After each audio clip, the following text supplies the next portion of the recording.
Hello student, this is Abhishek here और स्वागत है आपका हमारे चैनल स्टडी क्लास पे।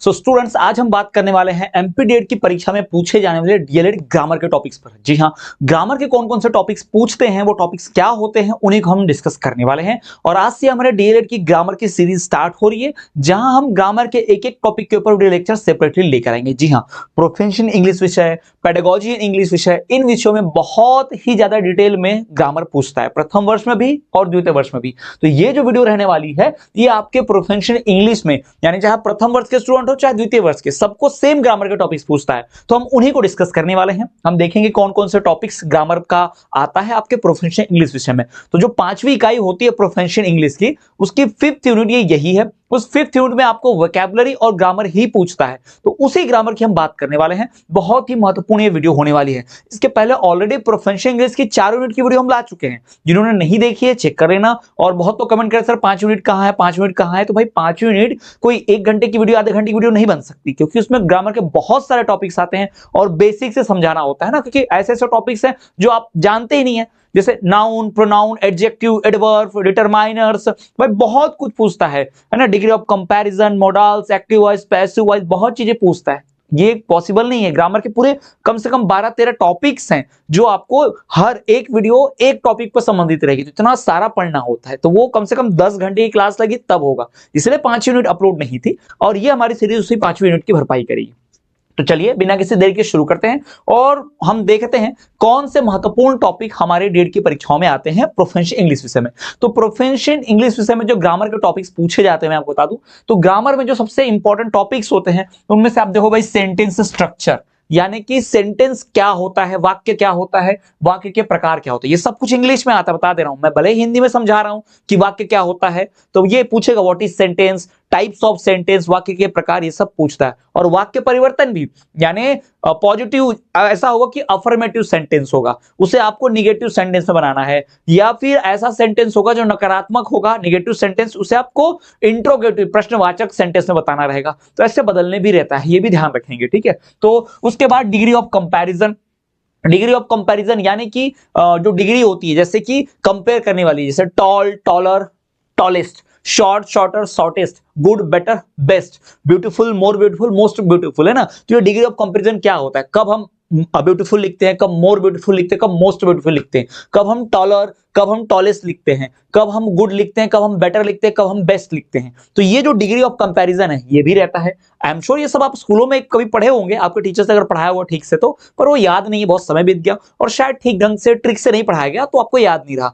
आप हम बताएंगे, मैं आपको इसमें जो पढ़ाऊंगा वो एकदम ट्रिक से, एकदम शॉर्ट से, इतने बेसिक से पढ़ाऊंगा ना कि आपको एकदम पूरा रट जाएगा, याद हो जाएगा। फिर कभी भी, सिर्फ डीएलएड नहीं भाई, कभी भी दुनिया की कोई भी एग्जाम जो ग्रामर वाली होती है, जिसमें ग्रामर पूछा जाता है, जैसे यूपीएससी हो गया या फिर टीईटी हो गया, वर्ग 2, वर्ग 3 की परीक्षाएं, कहीं भी अगर इंग्लिश ग्रामर आएगा तो ये टॉपिक्स होंगे, तो पक्का वो सवाल बना लोगे। तो ये आपका डीएलएड के अलावा अन्य एग्जाम के लिए बहुत उपयोगी ये पूरी सीरीज होगी। पार्ट्स ऑफ स्पीच, जैसे डायरेक्ट स्पीच, नरेशन स्पीच, ये भी रहेगा। और पार्ट्स ऑफ स्पीच में जैसे कि नाउन, प्रोनाउन, एडजेक्टिव, एडवर्ब, यानी बोलने के जो पार्ट होते हैं ना, स्पीच के जो पार्ट होते हैं, noun, pronoun, adjective, adverb, interrogative, determiner, ये सब कुछ इसमें आएगा, ध्यान रखिए। फिर हम बात करेंगे प्रीफिक्स और सुफिक्स की। प्रीफिक्स और सुफिक्स का मतलब, नहीं किसी शब्द के सामने कुछ लगा दो और फिर शब्द के पीछे कुछ लगा दो तो सबका मतलब बदल जाता है ना, उसे प्रीफिक्स और सुफिक्स कहते हैं, ठीक है। फिर एंटोनिम्स एंड सिनोनिम्स, विपरीतार्थी शब्द, समानार्थी शब्द, है ना, अपोजिट वर्ड आपने पढ़े होंगे वो। होमोनिम्स एंड होमोफोन्स, यानी समान प्रोनाउंसिएशन करने वाले, एक जैसे, जैसे कि कुछ शब्द ऐसे होते हैं जिनको आप बोलते सेम हो लेकिन अंतर अलग अलग होता है। जैसे मैंने कहा स्लीप और स्लीप, है ना, SLIP स्लीप मतलब फिसलना, SLEEP स्लीप मतलब सोना। दोनों को प्रोनाउंस तो करते हैं स्लीप स्लीप, लेकिन अंतर दूसरा होता है, लिखते भी दूसरे। कुछ तो ऐसे होते हैं जिन्हें लिखा भी सेम जाता है, बोला भी सेम जाता है, लेकिन मतलब अलग होते हैं। जैसे देखो फेयर, फेयर FAIR, फेयर मतलब अच्छा भी होता है, फेयर मतलब मेला भी होता है, पता होगा आपको, है ना, फेयर मतलब, ठीक। तो ये बहुत सी ऐसी चीजें होती हैं, ये सब होमोनिम्स और होमोफोन्स में आ जाता है। फिर वर्ब, जिसे हम क्रिया कहते हैं, है ना, वर्ब के बारे में। फिर प्रीपोजिशन, प्रीपोजिशन भी आता है, ऑन द, है ना, इट, ओवर, प्रीपोजिशन भी। फिर मोडाल्स भी आते हैं, मोडाल आपने सुना होगा, can, could, shawl, should, may, might, है ना, ये सब इसी में आते हैं मोडाल्स में। और फिर डिटरमाइनर भी आते हैं, जिसमें आर्टिकल्स भी होते हैं। साथ ही साथ इसमें और भी कई टाइप्स के, इसमें इंटरोगेटिव भी होता है, इसमें आप देखोगे तो क्वांटिफायर है ना, ये सब चीज आते हैं डिटरमाइनर्स में, डिटरमाइनर भी पूछा जाएगा और डिग्री ऑफ कंपैरिजन मैंने बता ही दिया। तो ये सब जो आपको देख पा रहे हो ये सब आपका डीएलएड के ग्रामर के टॉपिक्स है। जी हाँ, प्रोफेंशियल इंग्लिश विषय मध्य प्रदेश की डीएलएड की परीक्षाओं में पूछे जाने वाला सबसे महत्वपूर्ण विषय है, जिसमें सबसे ज्यादा छात्र फेल होते हैं।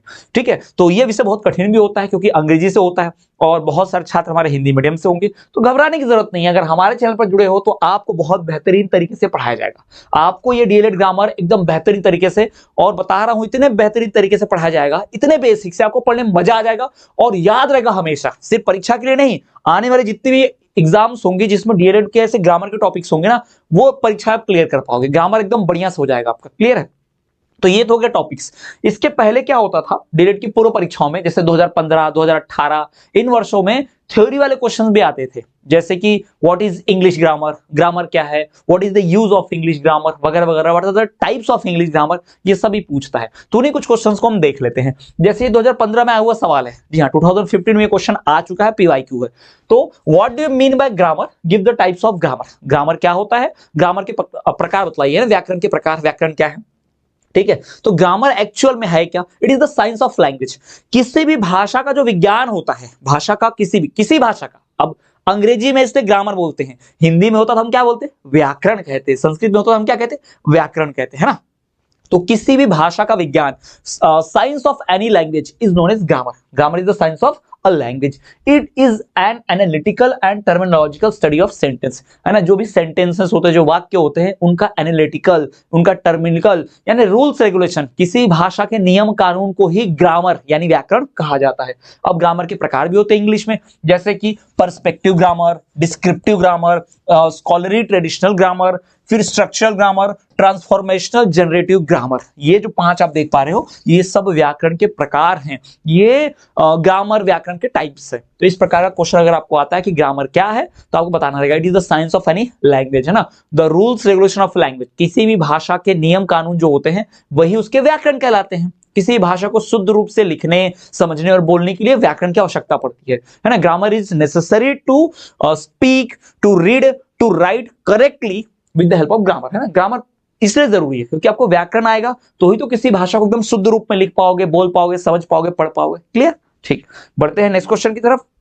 अगला सवाल कि भाई ग्रामर पढ़ाना क्यों जरूरी है, what is the importance of teaching grammar, है ना, व्याकरण पढ़ाना, ग्रामर पढ़ाना आवश्यक क्यों है, महत्वपूर्ण क्यों है, क्योंकि मैंने पहले बताया कि ग्रामर जो है भाई वो किसी भी लैंग्वेज का साइंस है, it is the science of any language, है ना। किसी भाषा के रूल्स रेगुलेशन को ही हम व्याकरण ग्रामर बोलते हैं। तो किसी भाषा के रूल्स रेगुलेशन नहीं पता हो तो वो भाषा ही आप ठीक से नहीं बोल पाओगे, एक्यूरेटली नहीं बोल पाओगे, लिख भी नहीं पाओगे, सुन नहीं पाओगे, समझ नहीं पाओगे। इसीलिए आपको क्या चाहिए, उसका ग्रामर पता रहना चाहिए, इसलिए ग्रामर पढ़ाते हैं। तो चलिए हम देख लेते हैं the importance of teaching of grammar are as follows given below. जैसे number 1, grammar is the essential for the correct expression of language, किसी भी भाषा को सही तरीके से शुद्ध रूप से प्रदर्शित करने के लिए ग्रामर की आवश्यकता, व्याकरण की आवश्यकता पड़ती है। Grammar is essential necessary for the correct expression of any language.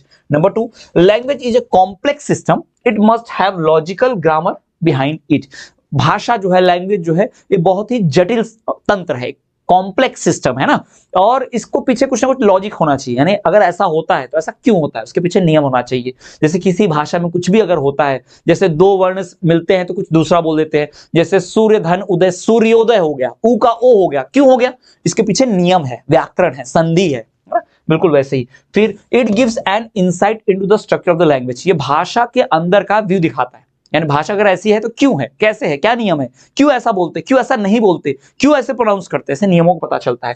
It is a systemised knowledge of a language, किसी भाषा का व्यवस्थित तरीके से तंत्र है, इट इज अ सिस्टम, है ना, it is a systemised knowledge of a language, किसी भाषा का एकदम आप कह सकते हो सिस्टम बना हुआ है, वो उसका ज्ञान पता चलता है, यानी किसी भाषा की जो आत्मा है, जान है, उसके नियम कानून है, इसी से पता चलते हैं। ठीक है, it provides a criteria for judging the correctness of a language, किसी भाषा को जज करने के लिए, किसी भाषा को जानने के लिए कि सही बोली जा रही कि नहीं, भाषा सही है कि नहीं, ये जानने के लिए किसका ज्ञान होना जरूरी है, ग्रामर का। अगर मैं कुछ बोल रहा हूं इंग्लिश में, ठीक है, if I am speaking anything in English, then if you want to know I am speaking correct और नॉट, अगर मैं कुछ बोल रहा हूं और मैं करेक्ट बोल रहा हूं कि नहीं बोल रहा हूं, ये आप जानना चाहते हो, तो कैसे पता करोगे? आपको ग्रामर आना चाहिए कि सर ने ग्रामेटिकली ये शब्द बोला सही कि नहीं बोला, है ना, इन्होंने ग्रामर में मिस्टेक की कि नहीं की। तो किसी भी भाषा को परखने के लिए जिस चीज की आवश्यकता पड़ती है उसे हम क्या कहते हैं? ग्रामर कहते हैं। क्लियर?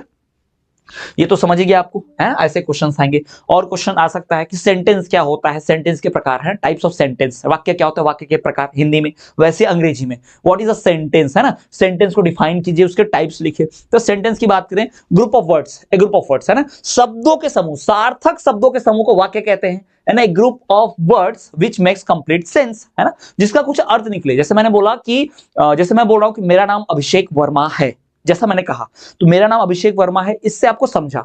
और मैं बोल रहा हूं कुछ समझा जो मैंने बोला? बोला तो अभी भी, पर कुछ समझा नहीं समझा। तो ऐसे शब्द जिनका कुछ अर्थ निकलता हो, ठीक है, उनके समूह को, है ना, a group of words which makes complete sense, यानी सार्थक शब्दों के समूह को क्या बोलते हैं? सेंटेंस, वाक्य बोलते हैं। क्लियर? अब वाक्य के प्रकार भी होते हैं, टाइप्स ऑफ सेंटेंस भी होते हैं। Number 1 assertive sentence, number 2 interrogative sentence, imperative sentence, exclamative sentence, है ना, ये सब वाक्य के प्रकार होते हैं, सेंटेंस के प्रकार। These are the types of sentence, ठीक है, अगर पूछे तो ध्यान रखिएगा। क्लियर है? तो सेंटेंसेस के टाइप्स है। तो ये मेरा जो लेक्चर था, ये आपको बताने का उद्देश्य था इस वीडियो से कि हम ग्रामेटिकल टॉपिक्स को पढ़ेंगे, इस तरह के ग्रामेटिकल क्वेश्चंस आते हैं और कौन से ग्रामर के टॉपिक्स है। ये हमारी पहली सीरीज है डीएलएड ग्रामर की, इस सीरीज का पहला वीडियो है। और अब लगातार ऐसे ही एक एक टॉपिक को लेकर हम डीएलएड का ग्रामर लेकर आएंगे, है ना, DElEd grammar class 1, DElEd grammar class 2, DElEd grammar class 3, ऐसे ही हम पूरा बनाएंगे। क्लियर है? समझ में आ गया हो आपको? तो ये ध्यान रखेंगे। और आप डीएलएड की संपूर्ण तैयारी करना चाहते हैं डिटेल में, 90+% स्कोर करना चाहते हैं, परेशान है क्या पढ़े, कहां से पढ़े, कैसे पढ़ें, तो को कहीं घबराने की जरूरत नहीं है। आप हमारा मध्य प्रदेश डीएलएड का संपूर्ण course with 1 year validity purchase कर सकते हो, जिससे आपकी 100% तैयारी हो जाएगी आने वाली डेट की परीक्षा 2026 की। जी हाँ, आपका जो भी प्रथम और द्वितीय वर्ष जो भी हो कोर्स परचेस कर सकते हो। वीडियो का डिस्क्रिप्शन हमारे ऐप की लिंक है, वहां से ऐप डाउनलोड करके डायरेक्ट कोर्स परचेस कर सकते हो। अभी चल रहा है 33% का छूट। जी हाँ, ये 33% का छूट खत्म हो जाएगा, इसलिए फटाफट 33% ऑफ लेके कोर्स परचेस कर लीजिए। कोई कूपन कोड नहीं डालना, डायरेक्ट कोर्स परचेस कर लेना। और हाँ, आपके दोस्त, क्लासमेट्स, फ्रेंड्स जो भी डीएलएड की तैयारी कर रहे हैं उन तक ये डीएलएड ग्रामर की सीरीज का वीडियो है, तो ये लिंक जरूर पहुंचाए। आपका कॉलेज का ग्रुप होगा, व्हाट्सएप ग्रुप होगा, उस ग्रुप में ये लिंक शेयर कर देना, वो दोस्त लोग भी आपकी पढ़ाई कर पाएंगे। साथ ही साथ एग्जाम से संबंधित न्यूज, नोटिफिकेशन, पूरी तैयारी के लिए आप हमारे चैनल को सब्सक्राइब करके बेल नोटिफिकेशन ऑल पर रखना, तभी जब मैं कोई वीडियो बनाऊंगा उसकी नोटिफिकेशन आप तक सबसे पहले पहुंच जाएगी। साथ ही साथ अन्य वीडियो के लिए प्लेलिस्ट जरूर चेक करें। तो मिलेंगे अगले वीडियो में, तब तक के लिए देखते रहिए हमारा चैनल स्टडी क्लास।